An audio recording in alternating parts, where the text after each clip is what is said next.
Chapter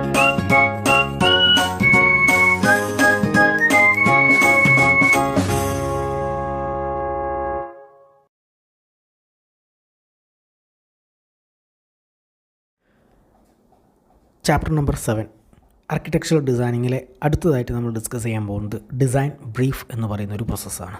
നമ്മൾ already ഒരുപാട് ഡാറ്റാസും കാര്യങ്ങളൊക്കെ കളക്ട് ചെയ്തിട്ടുണ്ട്. ഫോർ എക്സാമ്പിൾ ക്ലയൻറ്റിൻ്റെ പാർട്ടിൽ നിന്ന് അവരുടെ ആവശ്യങ്ങളും അവരുടെ നീഡ്സും കാര്യങ്ങളും നമ്മൾ നോട്ട് ഡൗൺ ചെയ്തിട്ടുണ്ട്. ദെൻ സൈറ്റ് വിസിറ്റിലൂടെ ആ സൈറ്റിൻ്റെ കണ്ടീഷൻസും അവിടുത്തെ ക്യാരക്ടറിസ്റ്റിക്സും കോൺടെക്സ്റ്റും ബേസ് ചെയ്തിട്ടുള്ള ഒരു അനാലിസിസ് നമ്മൾ നടത്തിയിട്ടുണ്ട്. ദെൻ കേസ് സ്റ്റഡീസിൽ ഡയറക്റ്റ് വിസിറ്റ്സിലൂടെ ലൈവായിട്ട് നമ്മൾ ഡാറ്റ കളക്ഷൻസ് നടത്തിയിട്ടുണ്ട്. ദെൻ ലിറ്ററേച്ചർ പാർട്ടിലൂടെ നമ്മൾ ഇൻഡയറക്റ്റ് ആയിട്ടുള്ള ഡാറ്റ കളക്ഷൻസ് നടത്തിയിട്ടുണ്ട്.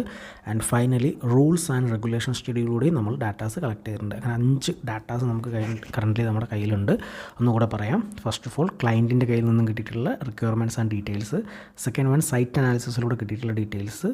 Then live and literature case സ്റ്റഡിയിലൂടെ കിട്ടിയിട്ടുള്ള details. And finally rules and റെഗുലേഷൻസിലൂടെ കിട്ടിയിട്ടുള്ള ഡീറ്റെയിൽസ്.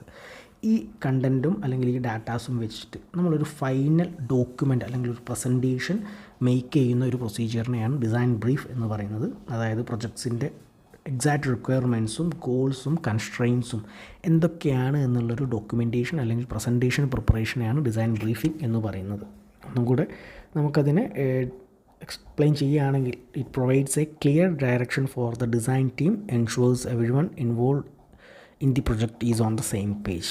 അതായത് നമ്മുടെ പ്രൊജക്റ്റിൽ ഇൻവോൾവ് ആയിട്ടുള്ള എല്ലാ ആളുകൾക്കും ആ ഒരു പ്രൊജക്റ്റിൻ്റെ ഓവറോൾ ഔട്ട്കം എന്തായിരിക്കണം, എന്താണ് അതിൻ്റെ ഗോള് അല്ലെങ്കിൽ എന്താണ് അതിൻ്റെ ഒരു പെർസ്പെക്റ്റീവ് എന്നുള്ളൊരു ഐഡിയ എല്ലാവർക്കും ഒരുപോലെ ഉണ്ടാക്കിയെടുക്കാൻ വേണ്ടിയിട്ട് നമ്മൾ ചെയ്യുന്നൊരു പ്രൊസീജിയറാണ് ഡിസൈൻ ബ്രീഫിംഗ് എന്ന് പറയുന്നത്.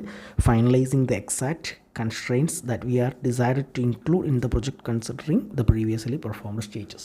നമ്മൾ മുൻകൂട്ടി ചെയ്തിട്ടുള്ള ഈ പ്രൊസീജിയേഴ്സ് എന്നുള്ള ഡാറ്റാസ് എല്ലാം വെച്ചിട്ട് ഒരു കമ്പാരിറ്റീവ് സ്റ്റഡി നടത്തിയിട്ട് ഫൈനലി നമ്മളെ പ്രൊജക്ട്സിൽ നമ്മൾ എന്തൊക്കെ കാര്യങ്ങളാണ് ഇൻക്ലൂഡ് ചെയ്യാൻ പോകുന്നത്, അതിലല്ലെങ്കിൽ എന്തൊക്കെ കാര്യങ്ങളാണ് നമുക്ക് അവിടെ പ്രാക്ടിക്കലി പോസിബിൾ അല്ലാത്തത്, എന്തൊക്കെയാണ് നമ്മളതിൽ എലിമിനേറ്റ് ചെയ്യേണ്ടത്, അങ്ങനെ ഫൈനൽ എന്തൊക്കെയാണ് അതിൽ ഡിസൈനിങ് പ്രോസസ്സിൽ നമ്മൾ ഇൻക്ലൂഡ് ചെയ്യാൻ തീരുമാനിക്കുന്നത് എന്നുള്ളൊരു ഡാറ്റ ചെയ്യുന്നതിനെ അല്ലെങ്കിൽ ഒരു പ്രസൻറ്റേഷൻ മേക്ക് ചെയ്യുന്നതിനെയാണ് ഡിസൈൻ ബ്രീഫിംഗ് എന്ന് പറയുന്നത്.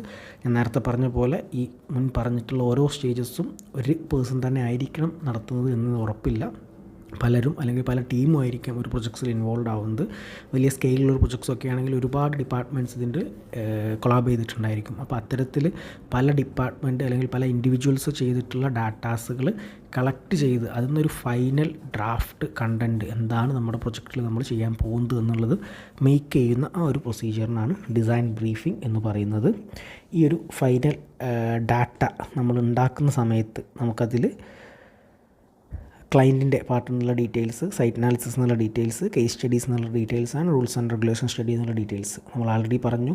ഇതിൻ്റെ ഒരു ഫൈനൽ എൻഡ് ഔട്ട്കം ആയിരിക്കും ഡിസൈൻ ബ്രീഫിങ്ങിലൂടെ നമ്മൾ എസ്റ്റാബ്ലിഷ് ചെയ്യുന്നത്. ഓക്കെ, അത് മാത്രമാണ് നമുക്ക് ഈ ഡിസൈൻ ബ്രീഫിങ്ങിൽ പറയാനുള്ളത്. ഇതെല്ലാം പ്രാക്ടീസ് ചെയ്യുന്ന സമയത്ത് വളരെയധികം ഡീറ്റെയിൽഡ് ആയിട്ട് ചെയ്യേണ്ട ഒരു പ്രൊസീജിയറാണ്. നെക്സ്റ്റ് ചാപ്റ്റർ എന്ന് പറയുന്നത് കോൺസെപ്റ്റ് ഡിസൈനിങ്.